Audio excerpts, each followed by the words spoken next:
Welcome to the online class students. आज हम पढ़ने वाले हैं क्लास 7th की हमारा इंग्लिश का चैप्टर फायर फ्रेंड एंड फो का पार्ट नंबर 1। तो फ्रेंड एंड फो का क्या मतलब है, सबसे पहले देखते हैं। फ्रेंड का मतलब तो क्या होता है, मित्र या फिर दोस्त। फो का क्या मतलब होता है, फो का मतलब होता है शत्रु या फिर दुश्मन। तो यहाँ पर पे चैप्टर के नाम में क्या दिया गया है, फायर यानी कि अग्नि, मित्र और दुश्मन। तो यहाँ पर पे क्या हमने अपोजिट्स को साथ में लिया है, मित्र और दुश्मन। तो चलिए शुरू करते हैं फायर फ्रेंड एंड फो हमारा जो चैप्टर है। इसे चैप्टर पढ़ने से पहले हम देखते हैं fire is both useful and dangerous. अग्नि जो है दोनों है, काम भी आती है, ठीक है, और खतरनाक भी है, ठीक है। What is fire, how did we discover it, how do we control it. अब यहाँ जो है अग्नि के बारे में बहुत सारे सवाल पूछे जा रहे हैं। अग्नि क्या है, इसकी खोज हमने कैसे की थी, और इसको कैसे नियंत्रित किया जाता है, ठीक है, इसे कैसे कंट्रोल करना है। Fire is both useful and dangerous. What is fire, how did we discover it, how do we control it. अब आग जो है उपयोगी और खतरनाक दोनों है। ये क्या है, इसे कैसे खोजा और इसे कैसे नियंत्रण में कर सकते हैं, इसके बारे में जो है ये पूरा चैप्टर है। अब यहाँ पर पे हमारे पास जो चैप्टर है वो कैसे दिया हुआ है, पैसेजेस में दिया हुआ है, ठीक है। हर पैसेज के बाद हमारे पास क्या है, इसका ट्रांसलेशन यानी कि अनुवाद है, थोड़े से प्रश्न उत्तर है और शब्दार्थ दिए गए हैं। तो चलिए शुरू करते हैं हमारा फर्स्ट पैराग्राफ से। Early man didn't know what fire was. इससे क्या मतलब है, पहले जो आदमी हुआ करता था, पहले जो लोग थे, उन्हें पता नहीं था कि अग्नि क्या है, आग क्या होती है, उन्हें नहीं पता था। But he must have seen the damage it could cause. पर उसने ये चीज जरूर देखी है कि ये क्या क्या डैमेज यानी कि कितनी खतरनाक हो सकती है, इसने क्या क्या क्षति पहुंचाई है, इसके बारे में अर्ली मैन यानी कि पहले जो इंसान थे वो अच्छे से जानते हैं। He must have watched lightning and volcanoes long before he began to use fire himself.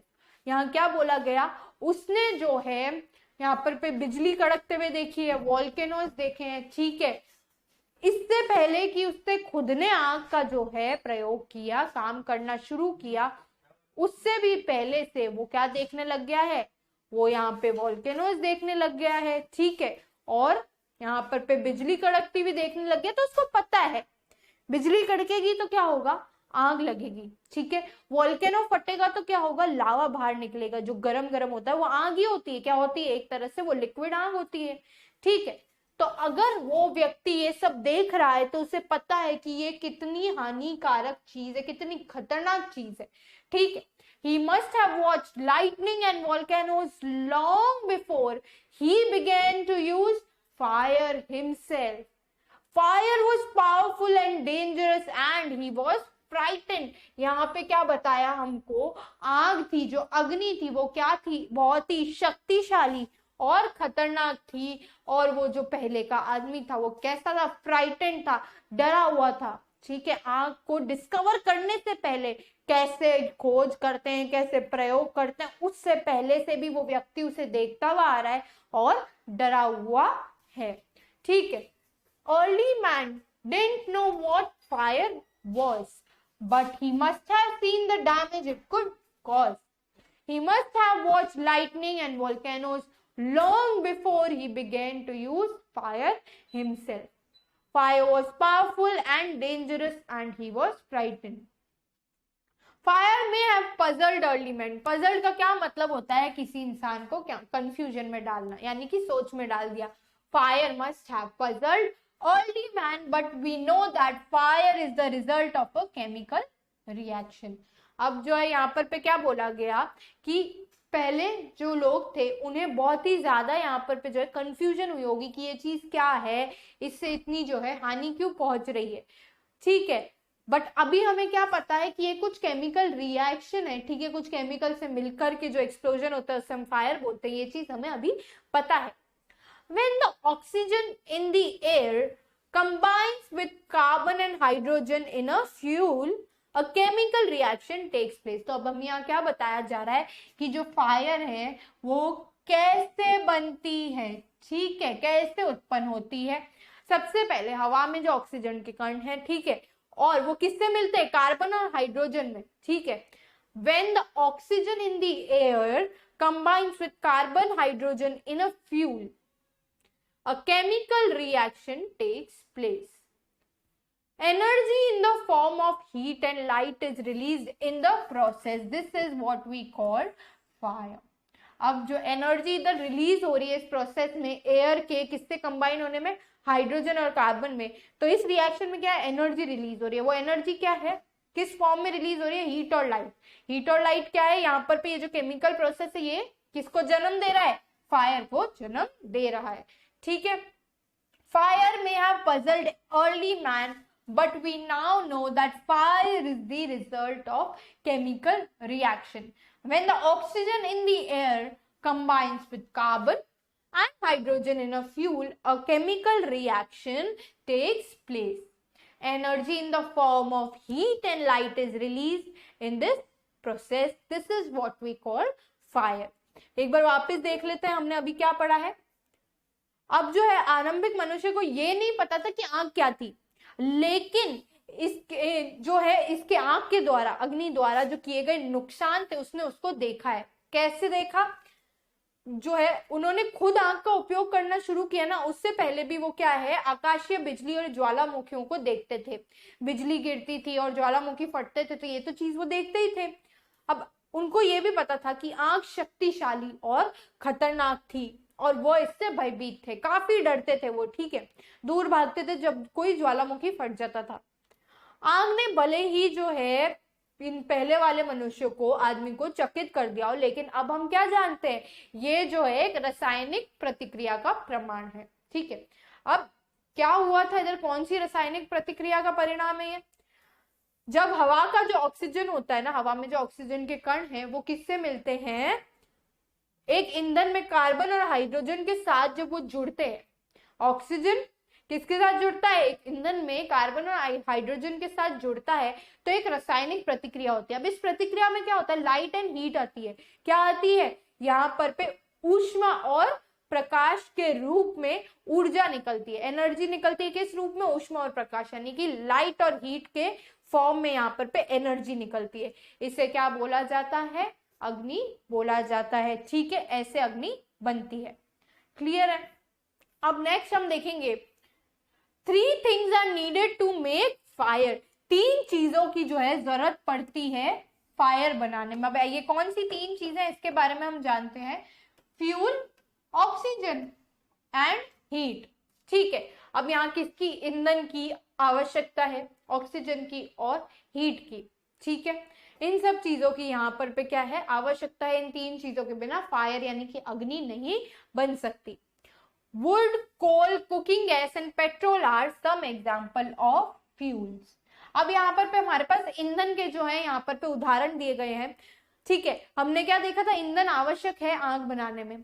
अब क्या क्या इधर यहाँ पर पे हमारे पास उदाहरण है, वुड, लकड़ी, कोल और कुकिंग गैस और पेट्रोल जो है ये ईंधन के उदाहरण है। Oxygen comes from air, oxygen कहाँ से मिल जाएगी, हवा से मिल जाएगी। फ्यूल के हमने एग्जाम्पल देख लिए। That is why when you blow smoldering paper, it often bursts into flame. The third thing needed to make fire is heat। तीसरी चीज जिसकी आवश्यकता है हीट बनाने में, ठीक है, हीट फायर बनाने में। Fuel and oxygen do not make fire by themself. अगर आप एक ईंधन रख दें और यहाँ पर पे हवा चल रही है तो उससे फायर उत्पन्न नहीं होगी, अग्नि उत्पन्न नहीं होगी। किसकी आवश्यकता होगी, यहाँ पे हीट की आवश्यकता होगी, ठीक है। अब क्या होगा यहाँ पर पे, to burn a piece of paper and wood we heat it before it catches fire। यहाँ बताया गया है अगर हमें एक पीस ऑफ पेपर, ठीक है, एक पेपर का टुकड़ा या फिर लकड़ी के टुकड़े को जलाना है तो उसे क्या है, पहले हमें गर्म करना पड़ेगा। आग ऐसे ही नहीं लग जाएगी उसके। We generally do it with a lighted match. अब उसे गर्म कैसे करते हैं, एक जली हुई जो है मैच स्टिक से, ठीक है, माचिस से हम उसे गर्म करते हैं। Every fuel has a particular temperature at which it begins to burn. हर ईंधन का जो होता है एक स्पेसिफिक टेम्परेचर है कि वो इसी टेम्परेचर पे जलेगा, इससे कम या ज्यादा पे वो नहीं जलेगा, ठीक है। तो अब यहाँ पर पे उसी की बात करी जा रही है। अगर वो टेम्परेचर इसको मिल जाता है तब ये जो है जलना शुरू हो जाता है। This temperature is called flash point और kindling temperature of the fuel. तो ये क्या है, फ्लैश पॉइंट है किंडलिंग टेम्परेचर ईंधन का। क्या होता है, every fuel has a particular temperature, हर ईंधन का एक जो है स्पेसिफिक तापमान है जिसपे वो जलता है, ठीक है। ये इसे क्या बोला जाता है, इस तापमान को फ्लैश पॉइंट या फिर किंडलिंग टेम्परेचर जो कि ईंधन का होता है वो कहा जाता है, ठीक है। एक बार वापस देख लेते, इस पैराग्राफ में हमने क्या पढ़ा। सबसे पहले तो हमने जाना आग जलाने के लिए 3 चीजों की आवश्यकता है, ईंधन की है, ऑक्सीजन की है और गर्मी की है, ठीक है। अब जो है ईंधन के हमने उदाहरण देखे थे, क्या थे, वुड लकड़ी, कोयला, ठीक है, कुकिंग गैस रसोई गैस और पेट्रोल ईंधन जो है इसके कुछ उदाहरण है, ठीक है। अब फिर हमने नेक्स्ट क्या देखी थी, कौन सी चीज आवश्यक है, ऑक्सीजन जो कि किससे मिलती है, हवा से। ईंधन और ऑक्सीजन तो हो गया। तीसरी आती है यहाँ पर पे हीट। उससे पहले हम देखते हैं सुलगने वाले कागज को जब हम रगड़ते हैं तो ये अक्सर लौ में जल उठता है, ठीक है। क्यों, क्योंकि वो क्या है, वहां पर पे ऑक्सीजन भी आ रही है, हीट भी उत्पन्न हो रही है, ठीक है। नेक्स्ट है आग बनाने के लिए आवश्यक तीसरी चीज क्या है, गर्मी यानी कि हीट है। अब ये क्या होगा, इसमें ईंधन और ऑक्सीजन जो है खुद से तो आग बना नहीं सकते, ठीक है, इनको गर्मी की तो आवश्यकता ही है। तो यहाँ पर पे क्या होता है, अखबार है एक खुले में पड़ी लकड़ी के साथ यहाँ पर पे एक्सपेरिमेंट किया जाता है। अब वो यहाँ पर पे खुद से तो आग पकड़ेगी नहीं, ठीक है, उसे गर्मी की आवश्यकता होगी। तो यहाँ पर पे क्या करते हैं, उससे पहले गर्म करते हैं। तो हम आमतौर पर क्या करते हैं, एक जलती हुई माचिस की तीली के साथ ही उसे गर्म करते हैं, ठीक है, जलाने की कोशिश तो उसी से ही करेंगे। अब नेक्स्ट क्या होता है, प्रत्येक ईंधन का एक विशेष तापमान है। हमें नेक्स्ट क्या बताया गया था यहाँ पे, फ्यूल का, ईंधन का जो है एक विशेष तापमान है जिस पर वो जलना शुरू करता है। इस तापमान को क्या बोलते हैं हमने देखा था, इस तापमान को फ्लैश पॉइंट यानी कि ईंधन का ज्वलन बिंदु या फिर किंडलिंग टेम्परेचर, किंडलिंग तापमान भी कहा जाता है। तो अभी हमने क्या पढ़ा, सबसे पहले हमने देखा था कि यहाँ पर पे फायर क्या है, आग क्या है और कैसे बनती है, ठीक है। तो अब आग क्या है, एक जो है रासायनिक प्रतिक्रिया का परिणाम है। कौन सी रासायनिक प्रतिक्रिया, जब ऑक्सीजन के कण जो है ईंधन में कार्बन और हाइड्रोजन से मिलते हैं तो क्या होता है, इधर केमिकल रिएक्शन होता है। इसमें क्या निकलती है, ऊर्जा, एनर्जी निकलती है, किस फॉर्म में, गर्मी, हीट और लाइट के फॉर्म में, ऊष्मा और इसके फॉर्म में निकलती है, ठीक है। अब ये जो पूरी रासायनिक प्रतिक्रिया से ऊर्जा निकल रही है हीट और लाइट के फॉर्म में, इससे किसका जन्म होता है, फायर, अग्नि का जन्म होता है। तो ऐसे बनती है हमारी फायर। फायर क्या होती है, कैसे बनती है, तो हमें ये आंसर लिखना है। इसके बाद हमने क्या देखा था, कौन सी 3 चीजें आवश्यक है, ऑक्सीजन, फ्यूल और यहाँ पर पे हीट जो है, 3 चीजें जो बहुत ही आवश्यक है। इन तीनों की हमने देखे थे, उदाहरण देखे थे और कैसे ये तीनों चीजें जो हमें प्राप्त होकर के यहाँ पर पे अग्नि बनाने में मदद करती है, ये हमने देखा था, ठीक है। इसके बाद जो लास्ट चीज हमने देखी थी, हर ईंधन का जलने का एक स्पेसिफिक विशेष तापमान, इस तापमान को हम फ्लैश पॉइंट यानी कि ईंधन का ज्वलन बिंदु या फिर किंडलिंग टेम्परेचर, किंडलिंग तापमान भी कहते हैं। तो यहाँ पर पे क्या क्वेश्चन है हमारे पास, सबसे पहले फर्स्ट है what is fire and how it is made. Next है what are the things needed to make fire, 3 things, ठीक है। नेक्स्ट है व्हाट इज किंडलिंग टेम्परेचर और flash point of the fuel. Clear है। तो यहाँ पर पे क्या हम फायर, फ्रेंड और फो देख रहे हैं। इसमें सबसे पहले हमने फायर के बारे में जाना है कि कैसे पहले का जो आदमी था उसको फायर के बारे में पता नहीं था, ठीक है, और फायर के बारे में कुछ फैक्ट्स, किससे बनी होती है, क्या चीजों की आवश्यकता होती है, राइट। तो ये जो पॉइंट हमारे फर्स्ट पैसेज में काफी इंपॉर्टेंट है, ठीक है, क्योंकि इससे हमें काफी सारी चीजें जो है जानने को मिलती है और इससे काफी सारे जो है इंपॉर्टेंट क्वेश्चंस भी फॉर्म होते हैं। तो इसे हमें बार बार रिवाइज करना है और जो 3 क्वेश्चंस आज हमने पढ़े हैं उन्हें हमें अपनी नोटबुक्स में लिखना है। Okay students, so that's all for this part. Thank you and have a nice day. Welcome to the online class students. आज हम पढ़ने वाले हैं क्लास 7th की इंग्लिश का चैप्टर फायर, फ्रेंड एंड फो, यानी कि अग्नि, मित्र और दुश्मन। तो स्टूडेंट्स इस चैप्टर में हम पढ़ने वाले हैं कि क्या है फायर, ठीक है, सबसे पहले इसको कैसे डिस्कवर किया, कैसे खोजा और इसको नियंत्रण में कैसे कर सकते हैं। इसका पार्ट 1 हमने किया था, आज हम पार्ट 2 से शुरू कर रहे हैं। तो पहले रिवाइज कर लेते हैं। हमने फर्स्ट पार्ट में क्या देखा था, हमने फर्स्ट पार्ट में देखा था कि जो पहले अर्ली मैन थे, इन्हें फायर के बारे में जब नहीं पता था तो भी ये इससे डरते थे। कैसे, किस फॉर्म में फायर इनको दिखती थी, एक तो लाइटनिंग फॉर्म में, ठीक है, थंडर लाइटनिंग फॉर्म में, ठीक है। नेक्स्ट थी यहाँ पर पे वोल्केनोज यानी कि ज्वालामुखी, और ये लोग क्या करते थे, इससे काफी ज्यादा डरते थे, ठीक है। फर्स्ट ये थी। नेक्स्ट चीज हमारे पास ये आई थी व्हाट इज फायर, ये क्वेश्चन था व्हाट इज फायर, जिसका हमने यहाँ पर पे आंसर देखा था, ठीक है। तो व्हाट इज फायर, अब वो जो लोग थे अर्ली मैन थे वो तो काफी ज्यादा इस चीज के बारे में कंफ्यूज थे कि फायर क्या है, लेकिन हमें जो है पता है ये क्या है, केमिकल रिएक्शन है, रासायनिक प्रतिक्रिया है, ठीक है। अब कौन सी रासायनिक प्रतिक्रिया है, किस रासायनिक प्रतिक्रिया का परिणाम है ये, ऑक्सीजन जो होते हैं, ऑक्सीजन के कण जब किसी ईंधन में कार्बन और हाइड्रोजन से मिलते हैं, ठीक है, यहाँ पर पे क्या होता है, एक केमिकल रिएक्शन, रासायनिक प्रतिक्रिया जो होती है, ठीक है, उसमें क्या निकलती है, ऊर्जा निकलती है, एनर्जी निकलती है। किस फॉर्म में एनर्जी निकलती है, हीट और लाइट के फॉर्म में एनर्जी निकलती है, ठीक है। अब हीट और लाइट के फॉर्म में जो एनर्जी निकलती है इसे हम क्या बोलते हैं, फायर। तो ये जो पूरी रासायनिक प्रतिक्रिया होती है, ऑक्सीजन का मिलना कार्बन और हाइड्रोजन से, ठीक है, इसमें जो एनर्जी निकलती है, जिस फॉर्म में निकलती है, इसको हम एंड में जाकर के क्या बोलते हैं, अग्नि यानी कि फायर इसे बोला जाता है। This is what we call fire. अब हमने इसके बाद ये चीजें पढ़ी थी कि कौन कौन सी चीजें जो है आवश्यक है अग्नि के लिए, अग्नि बनाने के लिए, ठीक है।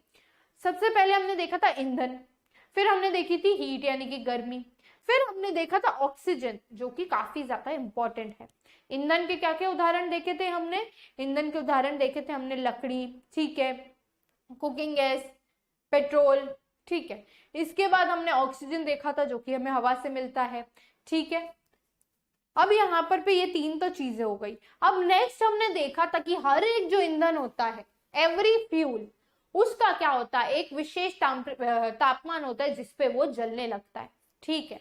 हर एक फ्यूल का अलग होता है और इसे क्या बोला जाता है, किंडलिंग टेम्परेचर यानी कि किंडलिंग तापमान या फिर फ्लैश पॉइंट, ठीक है। अब ये चीज हमने यहाँ तक पढ़ ली थी, इसके आगे हम पढ़ने वाले हैं आज। It is sometimes said that fire is a good servant but a bad master। ये क्यों बोला जाता है कि अग्नि जो है एक गुड सर्वेंट है, ठीक है, एक अच्छी सेवक है, बट अ बैड मास्टर, ठीक है, गुड सर्वेंट भी है और एक बुरी मास्टर भी है। क्यों बोला जाता है, it only means that fire is useful as long as it is kept under control. इसका मतलब ये है, फायर को good servant and bad master बोलने का मतलब ये है कि ये जो है तब तक ही जो है यूजफुल है, हमारे तब तक ही काम आएगी, उपयोगी होगी, जब तक हम जो ऐसे कंट्रोल में रख सकते हैं, ठीक है, हमारे जब तक नियंत्रण में है ये उपयोगी है। For instance we use it to cook a food. अब किन किन चीजों के लिए यहाँ पर उदाहरण दिया जा रहा है, किन किन चीजों के लिए आग का जो है प्रयोग किया जाता है, खाना बनाने के लिए we use it to cook our food. Next, warm our homes in winter, हमारे घरों को गर्म रखने के लिए सर्दियों में, ठीक है। एंड टू जनरेट इलेक्ट्रिसिटी, और किस चीज में, बिजली बनाने में भी इसकी आवश्यकता पड़ती है। For instance we use it to cook our food, warm our homes in winter and to generate electricity, ठीक है, तीन कार्य बताए हैं इसके यहाँ पे। But on the other hand, if fire gets out of control, it can be very dangerous। अब यहाँ बताया जा रहा है जब तक हम कंट्रोल में करके ये तीन चार काम कर रहे हैं तब तक तो ठीक है, लेकिन अगर आग जो है अपने कंट्रोल से बाहर चली जाए तो ये काफी ज्यादा खतरनाक होगा। Each year thousands of homes and shops are damaged by fire। हर साल जो है बहुत हजारों घर और दुकानें जो है आग से डैमेज हो जाती है, उससे क्षति पहुंचती है उनको। Vast areas of forests are also destroyed and hundreds of people are killed and injured। अब यहाँ पर हम देखते हैं कई बार, बहुत सारी न्यूज में भी देखते हैं हम कि बहुत सारे जो फॉरेस्ट हैं, जंगल है, उनमें आग लग जाती है, ठीक है। अब उसमें अगर वो आग लग जाएगी तो वो सब तो जल जाएगा, लकड़ी जितने भी पेड़ पौधे सब जल जाएंगे। तो इससे क्या होता है, पूरे जंगल के जंगल जो है खराब हो जाते हैं, डिस्ट्रॉय हो जाते हैं। और बहुत बार जो है यहाँ पर बताया जा रहा है फायर हैज किल्ड और इंजर्ड पीपल, लोगों की मृत्यु भी हुई है और उन्हें बहुत क्षति भी पहुंची है, उन्हें भी, उनके घरों को भी। ठीक है, for instance we use it to cook our food, warm our homes in winter, to generate electricity. But on the other hand, if fire gets out of control, it can be very dangerous. Each year thousands of homes and shops are damaged by fire. Vast areas of forest are also destroyed and hundreds of people are killed or injured. तो यहाँ पर हमने जो है fire के uses देखे, ठीक है, किन किन चीजों के लिए जो है फायर का इस्तेमाल होता है। दूसरी तरफ हमने क्या देखा कि ये कितनी डेंजरस हो सकती है, कितनी खतरनाक हो सकती है। नेक्स्ट है, just as three things are needed to start a fire, there are three main ways in a fire can be put out. In each, one of the three things needed for burning is taken away.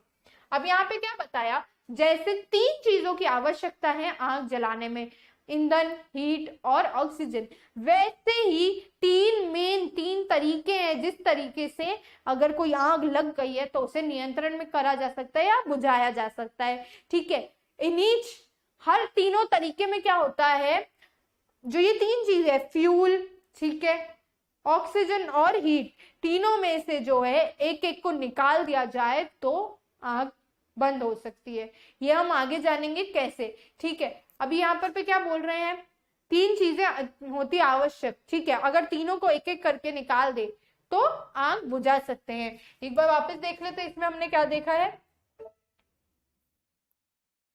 अब यहाँ पर कभी कभी कहा जाता है कि आग जो है एक अच्छी सेवक भी है और एक बुरी मालकिन भी है। इसका अर्थ क्या है, इसका अर्थ ये है कि जब तक इसे नियंत्रण में रखा जाए तब तो अच्छा है, पर ठीक है तब तक ये बहुत उपयोगी है, लेकिन अगर ये ज्यादा बढ़ जाएगी तो ये हानि पहुंचाएगी। उदाहरण के लिए हम इसका उपयोग क्या करते हैं, भोजन पकाने के लिए, सर्दियों में घरों को गर्म रखने के लिए और बिजली पैदा करने के लिए। लेकिन अगर हम इसे नियंत्रण से बाहर कर ले, हमारा जो है इस पे से नियंत्रण हट जाए तो ये काफी ज्यादा खतरनाक साबित हो सकती है। फिर हमें बताया है कि हर साल आग से हजारों घर और दुकानें जो है क्षतिग्रस्त हो जाते हैं, जंगल के विशाल क्षेत्र भी जो है नष्ट हो जाते हैं और सैकड़ों लोग भी जो है मारे जाते हैं या फिर इस वजह से घायल हो जाते हैं। अब हमें यहाँ नेक्स्ट बताया था कि जिस तरह से आग जलाने के तीन तरीके हैं, ठीक है, तीन जरूरतें होती हैं, इसी सेम तरीके से जो है तीन मुख्य तरीके जिनसे आग को बुझाया भी जा सकता है। प्रत्येक में जलने के लिए आवश्यक तीन चीजों में से किसी एक को दूर किया जाता है इन तीन तरीकों में। ठीक है, अब हमारे पास क्या है, यहाँ पर हमारा जो पैराग्राफ हमने पढ़ा है उसके वर्ड मीनिंग्स है, यानी कि शब्दार्थ है, जो शब्द आए हैं। ठीक है, सबसे पहला है किंडलिंग। किंडलिंग का मतलब क्या होता है, किंडलिंग का मतलब होता है आग सुलगाने की लड़कियां, किंडलिंग लकड़ियां। किंडलिंग क्या था, यहाँ पर हमने यूज किया था किंडलिंग टेम्परेचर, किंडलिंग तापमान के बारे में पढ़ा था ना। आग सुलगाने की लकड़ियां, उन्हें किंडलिंग बोलते हैं। इंस्टेंस का मतलब क्या होता है, इंस्टेंस, फॉर इंस्टेंस हमने क्या बोला था, for instance we use it for cooking, generating electricity. तो इसका मतलब है उदाहरण के लिए हम इसका उपयोग कहाँ कहाँ करते हैं। फिर है जनरेट। जनरेट यानी कि किसी भी चीज को उत्पन्न करना या किसी भी चीज का निर्माण करना। फ्लैश का मतलब होता है चिंगारी या फिर चमक। फ्लेम का मतलब होता है लपटें, हमने देखा ना, हम बोलते हैं कि आग की लपटें निकल रही, उन्हें हम क्या बोलते हैं, फ्लेम्स। नेक्स्ट है डैमेज। डैमेज यानी कि किसी भी चीज को क्षति पहुंचाना या हानि पहुंचाना। नेक्स्ट है वॉच्ड। वॉच मतलब किसी भी चीज को ध्यान से एकदम देखना। ठीक है, इसके बाद हमारे पास है लाइटनिंग। लाइटनिंग यानी कि आकाश से जब बिजली गिरती है उसे हम क्या बोलते हैं, थंडर एंड लाइटनिंग। अब यहाँ पे वास्ट का मीनिंग क्या होता है, वास्ट का मीनिंग होता है बहुत ही विशाल या बहुत ही बड़ा। केमिकल का मीनिंग होता है रासायनिक। रिएक्शन का मतलब होता है कोई भी प्रतिक्रिया। कंबाइन का मतलब है जुड़ना और ब्लो का मतलब है हवा में फूंकना। स्मोल्डरिंग का मतलब है सुलगना। स्मोल्डरिंग हमने कहा देखा था, यहाँ पर हमने आग के लिए वर्ड देखा था, स्मोल्डरिंग मतलब सुलगना। लाइटेड का मतलब होता है कोई भी चीज जो जली हुई हो ऑलरेडी। टेम्परेचर का मतलब होता है तापमान, और वोल्केनो का मतलब होता है ज्वालामुखी। फ्राइटन का मतलब है भयभीत। ठीक है, अब ये तो हो गए इसके वर्ड मीनिंग्स। नेक्स्ट चलते हैं हम यहाँ पर इसके प्रश्न उत्तर के बारे में। What do we know about fire today? हमें क्या पता है फायर के बारे में आज की डेट में? हमें पता है it is a chemical reaction. ये क्या है? एक रासायनिक प्रतिक्रिया है। ठीक है, हमें आज की डेट में ये पता है, लेकिन पहले के आदमी को, अर्ली मैन को ये नहीं पता था। What must early man have seen? Early man ने क्या देखा है? सिर्फ लाइटनिंग देखी है। ठीक है, और क्या देखी है? और वॉल्केनोज देखे हैं। सिर्फ यही जो चीजें हैं उसने देखी है। नेक्स्ट है, what do we do to burn a piece of paper? We preheat it with a matchstick. Why was early man frightened of fire? Early man frightened क्यों था फायर को लेकर के? वो इसलिए फ्राइटेंड था क्योंकि ये नहीं जानता था कि वो इसे उत्पन्न कैसे करते हैं, पर वो ये अच्छे से जानता था कि ये कैसे क्षति और हानि पहुंचा सकती है। ठीक है, इसीलिए वो काफी ज्यादा जो है इससे डरता था, उसको इसके हानिकारक इफेक्ट्स के बारे में अच्छे से पता था। तो इसमें अभी हमने क्या देखा है, इस वाले पार्ट में हमने देखा था कि जो आग है वो कैसे एक गुड सर्वेंट और बैड मास्टर की तरह काम करती है। ठीक है, फिर हमने इसके यूजेस देखे थे कि ये कहाँ कहाँ यूज होती है हमारे घर में। ठीक है, उसके बाद हमने इसके डेंजरस इफेक्ट्स देखे थे कि आग के, अग्नि के क्या क्या डेंजरस इफेक्ट्स है। ठीक है, वो क्या थे? Each year thousands of shops and homes are damaged by fire. उसके बाद बहुत सारे जो जंगल है, ठीक है, vast areas of forest are also destroyed every year and hundreds and thousands of people are killed or injured every year। ये देखा था। ठीक है, फिर हमने ये भी देखा था, हमें बताया गया था कि जैसे सिर्फ 3 चीजों की आवश्यकता होती है आग को लगाने में, वैसे ही हमारे पास 3 मुख्य तरीके हैं जिससे हम आग को बुझा भी सकते हैं। तीनों में क्या होता है? जो भी 3 चीजों से आग शुरू होती है उनमें से एक एक को हटा दिया जाता है। यहां तक हमने अपने सेकेंड पार्ट में पढ़ा है। अब स्टूडेंट्स इधर आते हैं हम फर्स्ट पैसेज के एंड पर। इसके वर्ड मीनिंग्स और क्वेश्चन आंसर हम कर चुके हैं। इसके जो क्वेश्चन आंसर हमने किए हैं वो हम साथ ही साथ में अपने यहाँ पर पे नोटबुक्स में करते जाएंगे। So students, that's all for today. Thank you and have a nice day. Welcome to the online class students. आज हम पढ़ने वाले हैं क्लास 7th की इंग्लिश का चैप्टर फायर, फ्रेंड एंड फो, यानी कि अग्नि, मित्र और दुश्मन का पार्ट नंबर 3। तो स्टूडेंट्स, इस चैप्टर में हमने अभी तक क्या पढ़ा है? अभी तक हमने जाना था फायर के बारे में। ठीक है, कैसे फायर स्टार्ट होती है, उसमें क्या क्या केमिकल रिएक्शंस होते हैं, कौन सी 3 चीजें आवश्यक होती है। फिर हमने फ्लैश पॉइंट या फिर किंडलिंग टेम्परेचर के बारे में पढ़ा था। ठीक है, फिर हमने देखा था कि कैसे उसे बुझाया भी जाता है। फिर यहाँ पे एक सेइंग का यूज हुआ था कि fire is a good servant and a bad master. उसका भी हमने यूज देखा था, उसका मीनिंग देखा था कि क्यों उसे बोला जाता है। ठीक है, इसके आगे हमने देखे थे क्वेश्चन आंसर जो हमने किए थे और नोटबुक्स में करने को आपको कहा था। नेक्स्ट हम पैसेज नंबर 2 से शुरू कर रहे हैं पार्ट नंबर 3 में। तो चलिए शुरू करते हैं। For example we can take away the fuel. Suppose हम क्या किसकी बात कर रहे थे? हम 3 तरीकों की बात कर रहे थे जिससे आग को बुझाया जा सकता है। सबसे पहले उदाहरण था फॉर एग्जाम्पल। अब सबसे पहले उदाहरण में क्या कर रहे हैं? अग्नि के लिए कौन सी 3 चीजें आवश्यक है? सबसे पहले हमने देखा था फ्यूल, ऑक्सीजन और हीट। ये 3 चीजें जो है आवश्यक है। ठीक है, अगर इन तीनों में से हमने फ्यूल को हटा दिया, सपोज हम फ्यूल को हटा रहे फर्स्ट एग्जांपल में, if the fire has no fuel to feed on, अगर अग्नि के पास कोई ईंधन ही नहीं होगा, फीड ऑन मतलब खाना बोलते हैं, फीड ऑन का मीनिंग तो खाना होता है, पर अगर अग्नि के पास कोई ईंधन ही नहीं है, ठीक है, no burning can take place. अगर अग्नि के पास ईंधन नहीं है तो क्या है? जलना नहीं होगा, no burning can take place. We often let a fire die out simply by not adding more fuel to it. हम क्या करते हैं? एक अग्नि को कब हम बुझने देते हैं? अगर हम उसमें और ईंधन डालेंगे ही नहीं तो वो तो बुझ ही जाएगी। हम क्या करते हैं? हम अक्सर आग में और ज्यादा ईंधन न डालकर आग को बुझने देते हैं। तो अब यहाँ पे क्या हो रहा है, पहले उदाहरण में हम फ्यूल को यानी कि ईंधन को ले रहे हैं. For example we can take away the fuel. If the fire has no fuel to feed on, no burning can take place. We often let a fire die out simply by not adding more fuel to it. The second way of putting out a fire, अब दूसरा तरीका जो है एक आग बुझाने का वो क्या है, is to prevent oxygen from reaching it. अगर तुम उस आग के पास ऑक्सीजन नहीं पहुंचने दोगे तो आग बुझ जाएगी. अब ये कैसे होगा, ऑक्सीजन तो हवा में हर जगह है, प्रेजेंट है ना. अब यहाँ देखते हैं, no supply of oxygen means no fire. मतलब अगर ऑक्सीजन का सप्लाई नहीं है तो आग नहीं जलती रह सकती है. Small fires can be put out और स्मोदर्ड.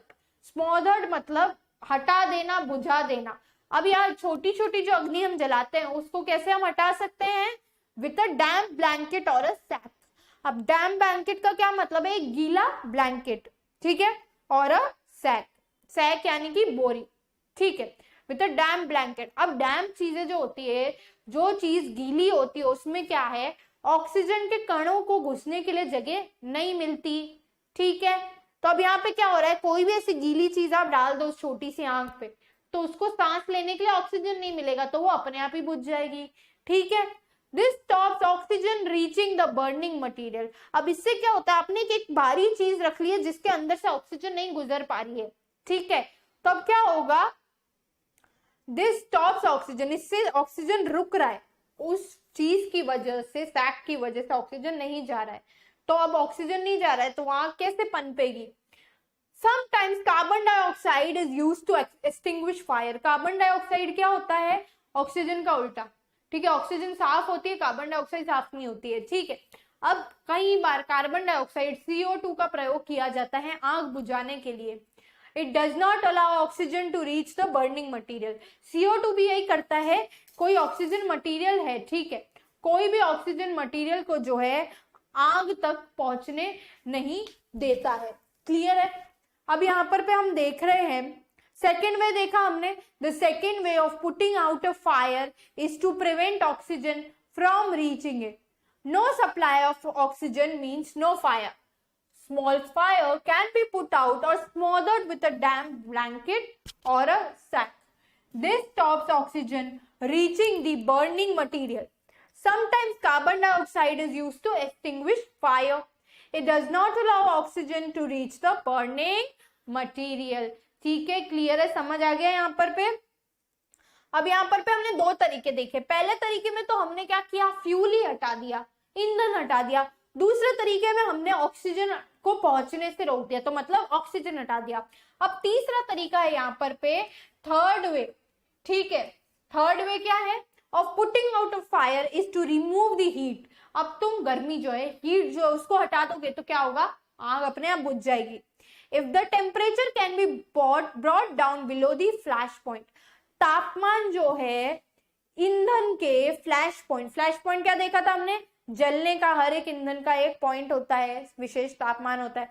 अगर आसपास के वातावरण के तापमान को उस तापमान से कम ले आए, फ्लैश पॉइंट के तापमान से कम ले आए, द फ्यूल स्टॉप बर्निंग. ईंधन जो है जलना बंद हो जाएगा, ठीक है. You blow on a burning match stick और a candle to put it out. अब अपन क्या करते हैं, एक कैंडल है या फिर एक माचिस है, अपन उस पर फूंक मारता है ताकि वो बुझ जाए, और वो बुझ जाती है ना. इसका मतलब क्या होता है, हम फूंक मार के वहां का तापमान कम कर रहे हैं, ठीक है, तो वो बुझ गई. In doing so you remove the hot air around the flame. अब अगर आप इसके आसपास, कैंडल के आसपास फूंक मारेंगे तो क्या होता है, जो गर्म हवा है वो तो दूर चली जाएगी और आपकी जो हवा है आपके तापमान की वो आएगी, ठीक है.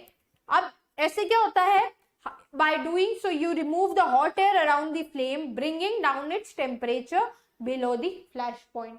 तुम उस फ्लैश पॉइंट से, ईंधन जलने के पॉइंट से जो है, ज्वलन पॉइंट से उसको नीचे ले आओगे तो वो बुझ जाएगी, ठीक है. And the candle goes out. Sometimes water is spread on a fire. कई बार क्या होता है, पानी को आग पे स्प्रे करते हैं तो पानी का फ्लैश पॉइंट तो होता ही नहीं है, बहुत ही नीचे नीचे नीचे होता है, तो इससे आग जो है बुझ जाती है. It absorbs heat from the burning fuel. पानी क्या करता है, हीट को ऑब्जॉर्ब कर लेता है बर्निंग फ्यूल से, जलते हुए ईंधन से, और जो है तापमान कम कर देता है, lowers the temperature. The blanket of water also cut off the supply of oxygen and the fire is extinguished.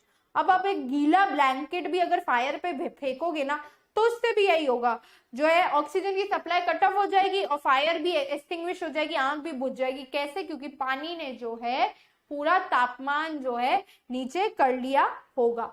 ठीक है। The third way of putting out a fire is to remove the heat. If the temperature can be brought down below the flash point, the fuel stops burning. You blow on a burning matchstick or a candle to put it out. In doing so, you remove the hot air around the flame, bringing down its temperature below the flash point, and the candle goes out. Sometimes water is sprayed on a fire. It absorbs heat from the burning fuel and lowers the temperature. The blanket of water also cuts the supply of oxygen and the fire is extinguished. ठीक है। अब हम एक बार वापस पढ़ लेते हैं हमने क्या पढ़ा है। उदाहरण के लिए सबसे पहला हम ले रहे हैं, हम ईंधन को दूर हटा सकते हैं। अगर आग जलाने के लिए कोई ईंधन ही नहीं होगा तो आग बनी नहीं रहेगी। हम अक्सर आग में और ज्यादा ईंधन न डालकर आग को बुझा देते हैं। आग को बुझाने का दूसरा तरीका क्या है? ऑक्सीजन को उस तक न पहुंचने देना। ऑक्सीजन की आपूर्ति रोकने का मतलब है आग को रोकना। छोटी आग को उसके ऊपर गीला कंबल या बोरी रखकर बुझाया जा सकता है।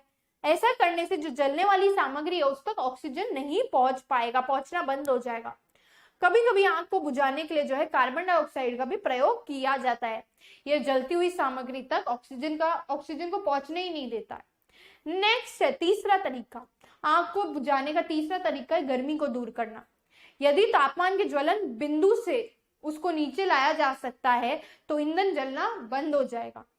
आप एक जलती हुई माचिस से एक मोमबत्ती को बुझाने के लिए इस पर क्या करते हैं?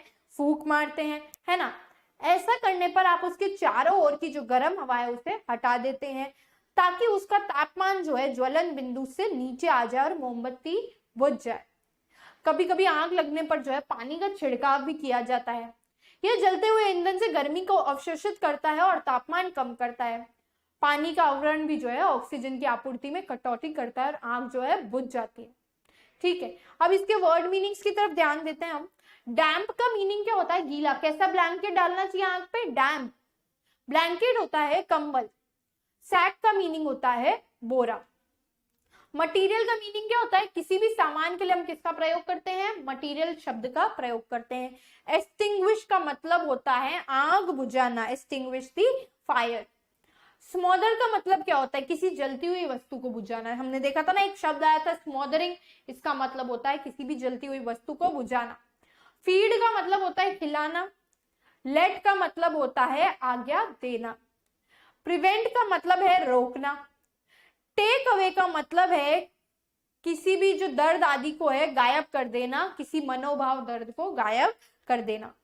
नेक्स्ट है find the word from the passage which is the opposite to disallow. Disallow मतलब अलाउ मत करना, इसका अपोजिट हम ढूंढेंगे।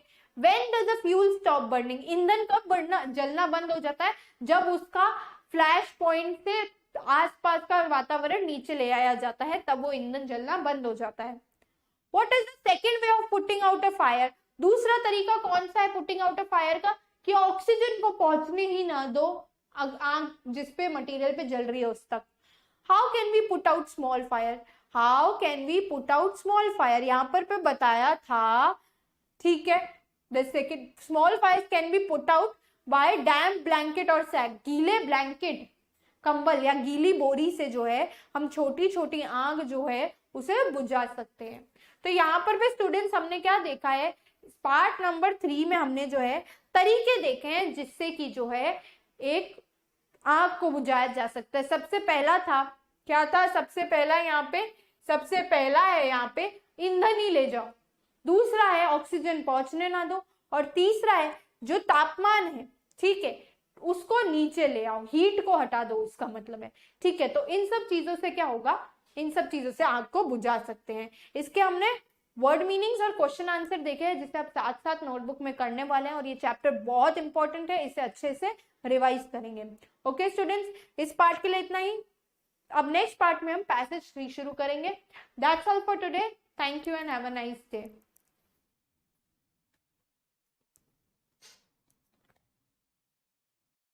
Welcome to the online class students.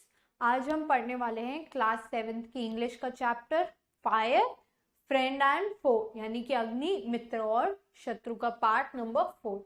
तो स्टूडेंट्स, इस चैप्टर में हमने किस बारे में पढ़ा है?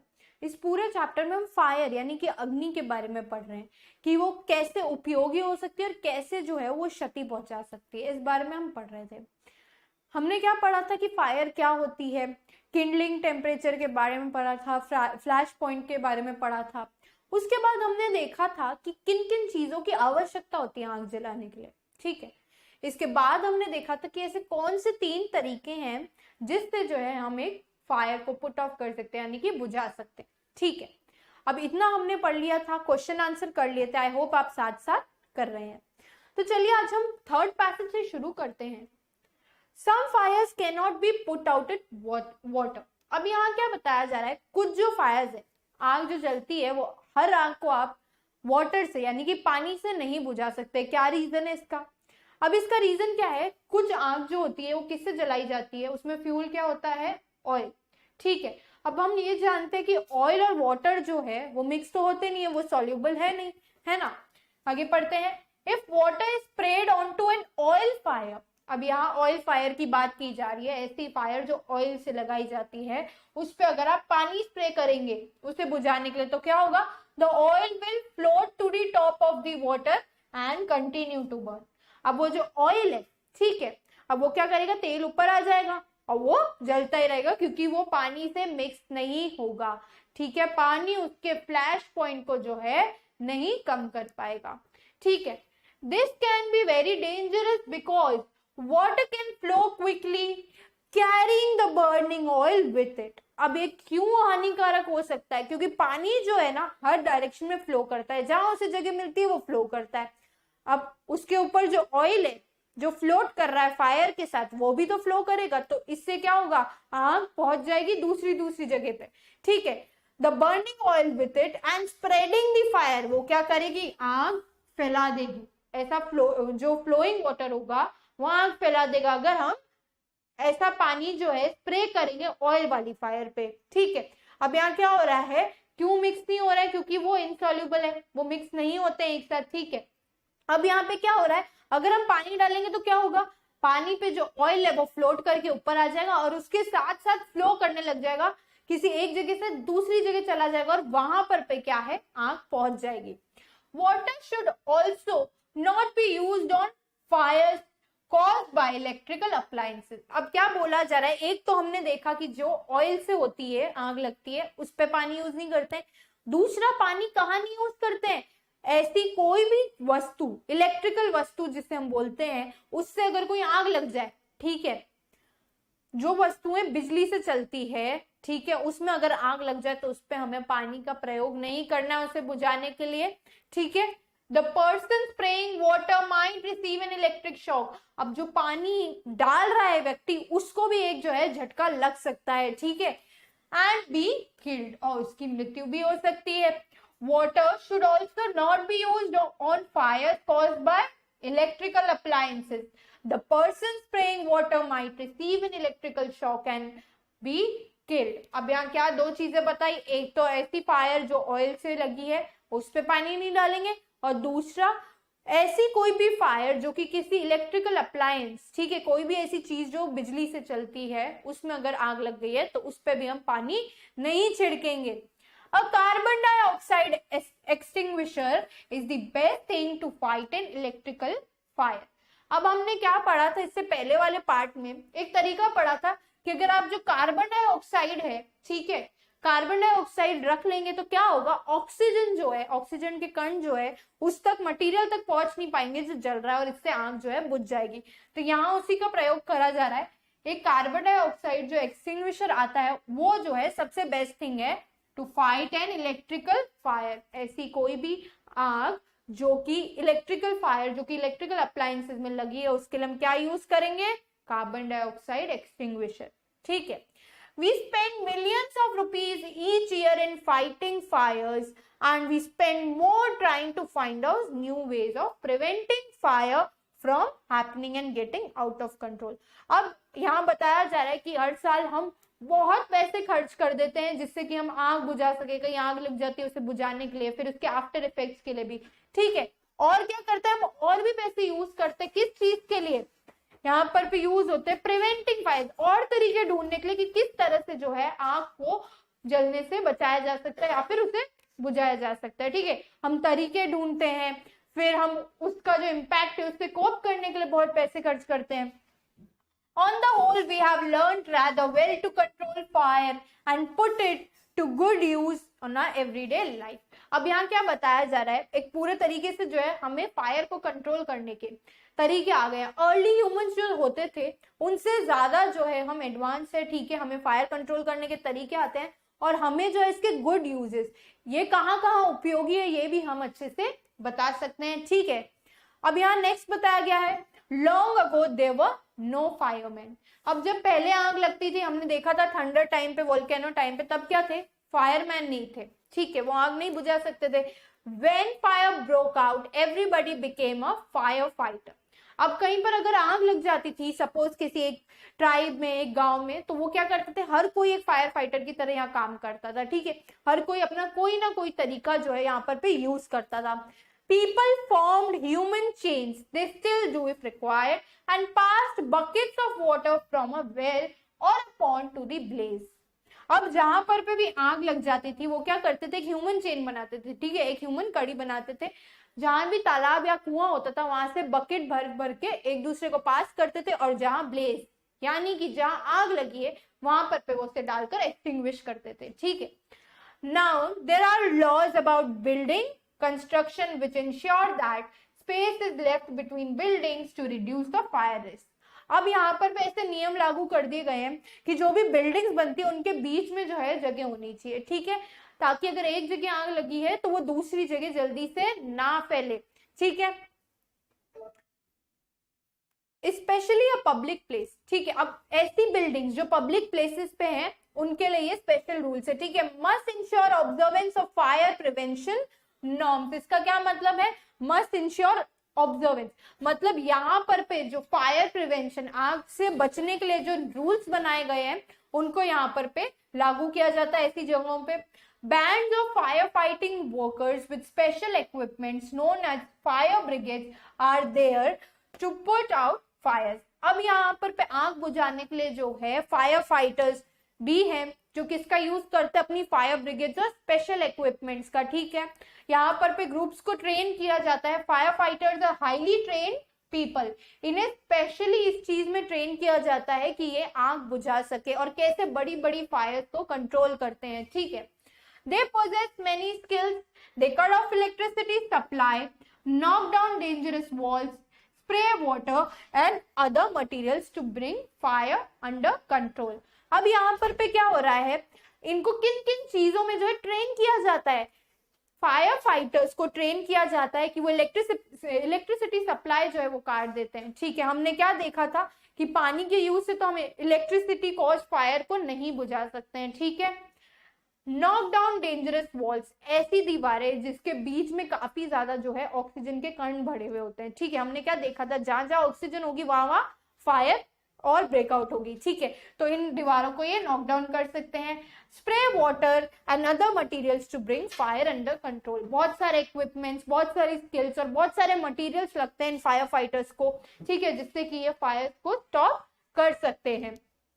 They are also trained in first aid so that they can help people suffering from burns or from effects of smoke.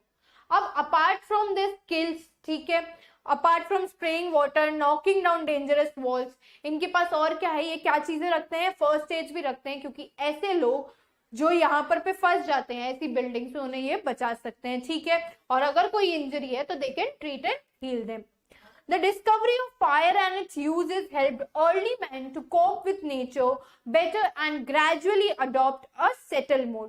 अब यहाँ बताया जा रहा है कि discovery of fire after volcanoes हुई थी, ठीक है, ये चीज हम जानते हैं। तो जब डिस्कवरी ऑफ फायर हुई थी, आग को जब खोजा गया था, इससे क्या है, अर्ली मैन जो था, पहले के जो इंसान थे, उनकी काफी ज्यादा मदद होती थी। वो नेचर को अच्छे से, प्रकृति को अच्छे से समझ पाए थे, ठीक है। And gradually adopt a settle mode, और धीरे धीरे कैसे जाने लगे, सेटल मोड में, ठीक है। Fire is still worshipped in many parts of the world. अब जो है आग को बहुत सारे जो है वर्ल्ड के पार्ट्स में जो है पूजा जाता है। Fire is indeed a friend as we know, but it can be dangerous enemy once it gets out of control. तो यहाँ पर बताया जा रहा है आग जो है उपयोगी तो है, लेकिन तब तक ही जब तक इसको नियंत्रण में रखा जा सके। ठीक है, हमने क्या देखा था, fire is a good servant as well as a bad master. क्यों बोला था ये, क्योंकि वो उपयोगी सिर्फ तब तक है जब तक उसे हम नियंत्रित कर सकते हैं। ठीक है, तो यहाँ पर हम एंड पे आते हैं अपने पैसेज नंबर 3 पे। Fire is indeed a friend but as we know it can be dangerous enemy once it gets out of control. अब हम इसके जो है यहाँ पर पे क्वेश्चन आंसर है उस पर ध्यान दे देते हैं। What else do firefighters know? अब इनको क्या क्या आता है, सिर्फ आग बुझाने के अलावा ये क्या क्या करते हैं, ये जो है इलेक्ट्रिसिटी सप्लाई कट कर देते हैं, knock down dangerous walls and they have first aid to heal injured people. ये सब जो है इनके काम है। Next, what happened long ago when fire broke out. बहुत पहले जब आग लग जाती थी और फायर फाइटर्स नहीं होते थे तब क्या होता था, तब क्या होता था स्टूडेंट्स, यहाँ पर पे हमने देखा था कि जो गांव के लोग थे वो क्या करते थे, they used to form human chains and pass buckets of water to extinguish fire. What have we learned well, हम लोगों ने क्या सीख लिया है, we have learned to control fire very well. Why we spend millions of rupees, हमने देखा था इस चैप्टर में, यहाँ पर क्वेश्चन आया था, why we spend millions of rupees on finding the ways how to extinguish fire and how to control and prevent fire from spreading out। ठीक है, ये सब हमने देखा था। नेक्स्ट हम यहाँ पर पे देख रहे हैं, हमारे पास क्वेश्चन है, why does a burning candle go out when you blow on it। अब कोई जलती हुई कैंडल कैसे जो है बुझ जाती है। अगर कोई कैंडल जल रही है और अगर आप उस पर फूंक मारेंगे तो उसके आसपास का जो फ्लैश पॉइंट है वो कम हो जाएगा। ठीक है, इसीलिए क्या होगा, वो बुझ जाएगी। What are the 3 main ways in which a fire can be controlled or put out? 3 ऐसे तरीके बताओ जिसमें जो एक फायर को नियंत्रित किया जा सकता है। सबसे पहला था take away the fuel, second था रेस्ट्रिक्ट ऑक्सीजन और use carbon dioxide to restrict oxygen, फिर था टेक अवे द हीट और जो फ्लैश पॉइंट है उसको कम कर दो, तापमान कम कर दो। ठीक है, इन 3 तरीकों से जो है फायर को कंट्रोल किया जा सकता है। What do you understand by flash point of a fuel? Flash point क्या होता है, हर एक ईंधन का जो है एक विशेष तापमान होता है जिस पर पे वो जलना शुरू करता है, उसे हम फ्लैश पॉइंट या किंडलिंग टेम्परेचर बोलते हैं। Spraying water is not a good way of putting out oil fire or electric fire. Why not? अब जो है पानी आप डालेंगे जहां पर आग लग रही है, ठीक है, ऐसी आग जो ऑयल से उत्पन्न हुई है तो वो क्या होगी, उससे उल्टा वो ऑयल तो मिक्स होगा नहीं। ठीक है, वाटर कुछ कर नहीं पाएगा उस ऑयल का, तो वो जो है और अलग अलग दिशाओं में स्प्रेड होती जाएगी। अब इलेक्ट्रिक फायर की बात करें, अगर कोई ऐसी फायर जो इलेक्ट्रिकल अप्लायंसेस से शुरू हुई है तो ऐसे पे अगर आप पानी फेंकेंगे तो आपको खुद को ही शॉक लग सकता है। इसके लिए हम किसका प्रयोग करेंगे, कार्बन डाइऑक्साइड एक्सटिंग्विशर्स का प्रयोग करेंगे। What are some of the things you should do to prevent a fire at home and in the schools? ये हम पढ़ चुके हैं, तो ये आप यहाँ पर लिस्ट करेंगे। Common uses of fire, ये भी हम पढ़ चुके हैं। In what sense is fire a bad master? किस सेंस में फायर को बैड मास्टर बोला गया है, यहाँ पर बोला गया है जब वो आउट ऑफ कंट्रोल हो जाती है। ठीक है, उसे जब नियंत्रित नहीं किया जा सकता उसको टर्म किया गया है एज बैड मास्टर। तो स्टूडेंट्स, ये हमारा चैप्टर था फायर फ्रेंड एंड फो का। इसमें हमने क्या सीखा था, how is fire made, early human ने कैसे डिस्कवर किया था और आज की डेट में इसके क्या क्या यूजेस है। ठीक है, आई होप जो कॉन्सेप्ट है फायर फ्रेंड एंड फो का आपके मन में क्लियर हो चुका होगा। स्टूडेंट्स, जो क्वेश्चन आंसर हमने किए हैं वो आप साथ ही साथ अपनी नोटबुक्स में करते जाएंगे। That's all for today, thank you and have a nice